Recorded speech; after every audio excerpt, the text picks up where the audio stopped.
अस्सलाम वालेकुम जी, this is वकार रियाज। आज स्टार्ट करते हैं जो हमारा असल जो मुद्दा है वो है पाकिस्तान भारत का टाकरा। और ये जो दबंग एंट्री होनी है, जो हमारा 11 जो खिलाड़ी हैं जिनको हमने फाइनलाइज किया है, इसमें जो चेंजिंग है जो आईसीसी ने प्रूव भी किया है वो है इमामुल हक। वो जिसकी जगह पे हैं वो साहब अब इंजर हो गए हैं, बल्कि पहले से ही आपको मालूम है कि हमारा सबसे बड़ा मसला जो होता है वो आपको कैच देने वाला मामला, हम बड़े शेर हैं इस मामले और कैच छोड़ने में बड़े शेर हैं। लेकिन अगर मोराल देखा जाए हारने के बाद इनका थोड़ा सा अगर मोटिवेशन समझ लें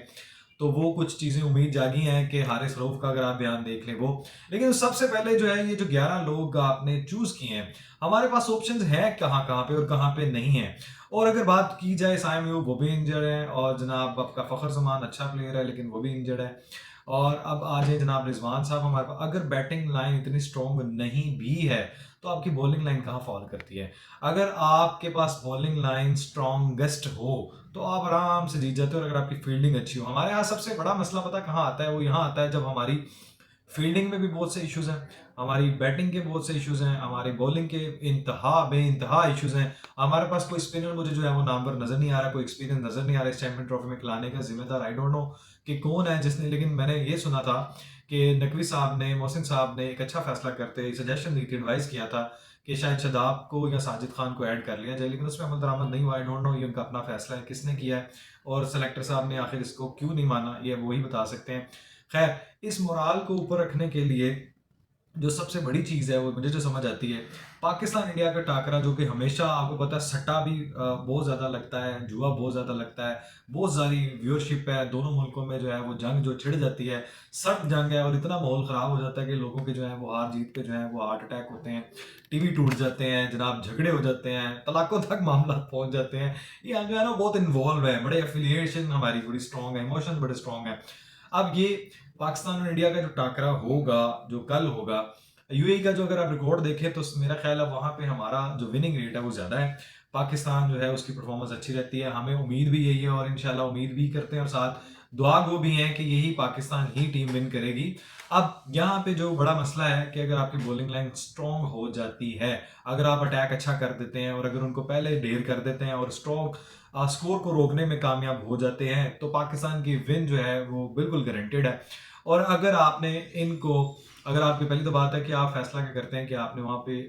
चूज क्या करना है, बैट और बॉल। और अगर आप बॉल करते हैं पहले तो आपको ये चीज़ करने में पहले आपने ये नोट करना है कि आपने जितनी जल्दी हो सके इनको ढेर करना है।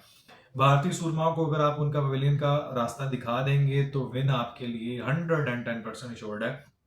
यहाँ बैट्समैन को ये नहीं समझ लेना चाहिए कि जनाब सारा जो है ना वो मलबा हम बॉलर्स पे डाल दें और सारा जो है वो बैट्समैन का कोई रोल नहीं है। सारा इंडिविजुअल, हर बंदे का, टीम कैप्टन से लेके इंडिविजुअल तक सबका एक रोल है कि वो है कि यूनाइटेड होके चीज़ों को लेके चलना, अच्छी स्ट्रेटजी के साथ लेके चलना, और ऐसी स्ट्रेटजी जिससे आपने एक माहौल बनाए रखना है, इंगेज रखना है, ताकि कहीं से भी कोई लूज ना कर पाए और इन लोगों को स्कोर ना करने देने का सबसे बड़ा प्लान। और अगर आप पहले खेलते हैं, अच्छे रन कर जाते हैं और इनको अगर रोकना है तो फिर आपको फिर वही स्ट्रेटजी अपनानी होगी कि इनको किस तरीके से आपने विकेट को गिराना है। अब शहबाज शरीफ साहब जो है वो डीजी खान जनाब एंटर होते हैं, बड़ी दबंग एंट्री मारते हैं और फिर वही है कि लताड़ पछाड़, और उन्होंने जो बात करनी थी वो कह गए। बड़ी बरीक बात है और अंडरस्टैंडिंग वाली बात यही है कि आज ये शहबाज शरीफ साहब जो है वो वजीर आजम वो कम, और वो जो एक सियासी एक हमें जो नजर आया ना कि वो लीडर, और वही वाला जो जोश खताबत जो है वो शहबाज शरीफ साहब ने दोबारा फिर एक एंट्री मारी और बड़े बड़ों को दबोच लिया और बड़े बड़ों को जो है ना वो चने चबवा दिए, नाकों चने चबवा दिए। और शहबाज शरीफ साहब ने दबंग ऐलान किया, एक तो कैंसर अस्पताल का और एक यूनिवर्सिटी का जो है ऐलान किया डीजी खान ने।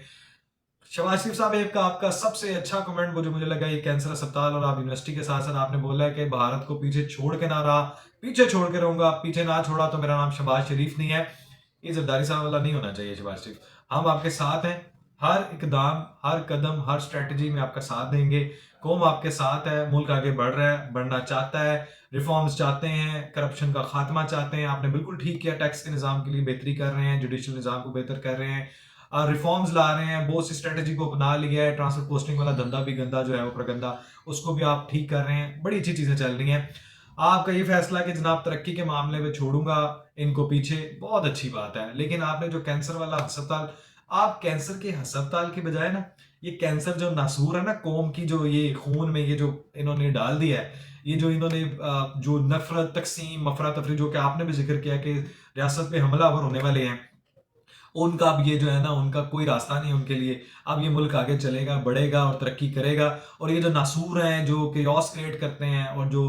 आग लगाते हैं, जलाओ घिराव करते हैं, तो वो जो सारा मंबा है ना फैज, वो है अडयाला। और जो जो कैंसर के अस्पताल की आपने बात की है ना, वो अस्पताल आप बनाए, बिल्कुल बनाए, लेकिन कैंसर को जड़ से उखाड़ने के लिए ना जो चांसलर है ना आपके अडयाला के चांसलर, अब इनका इलाज करें और कानूनी चाराजोई करें कि अपनी प्रोसिक्यूशन को स्ट्रॉन्ग करें। और जो इनके खिलाफ केसेस हैं और जो नफरत और सोशल मीडिया पे जो डिजिटल टेररिज्म किया उसका जो है ना नसूर, उसको खत्म करेंगे तो कैंसर अस्पताल की जरूरत नहीं पड़ेगी। और अगर आप इसमें कामयाब हो जाते हैं तो मुल्क और कौम पे जो है ना वो बहुत बड़ा एहसान होगा आपका, कि चांसलर जो अडयाला साहब है ना, उनको आप जो है ना पहले लगाम डालें और ये जो अभी भी सोशल मीडिया में जो टेररिज्म है ना उसको कंट्रोल करने में कामयाब हो जाएं। आप जनाब वो आ जाएं, आप DGISPR साहब की तरफ, वो लम्स में गए। अब लम्स में भी बहुत से जो है ना वो गीदड़, वो जो छुपे बैठे होते हैं, वो दाग लगाने वाले, जो शेर का शिकार। अब मुझे बताएं, कुत्ते सारे अगर इकट्ठे हो भी जाएं, मैं किसी एक स्पेसिफिक लोगों के लिए नहीं कह रहा, मैं वैसे आपको बता रहा हूं कि कुत्ते अगर इकट्ठे हो भी जाएं तो क्या वो शेर का शिकार कर सकते हैं? कुत्ते शेर पे भौंक तो सकते हैं लेकिन उसको डरा नहीं सकते, उसका शिकार नहीं कर सकते।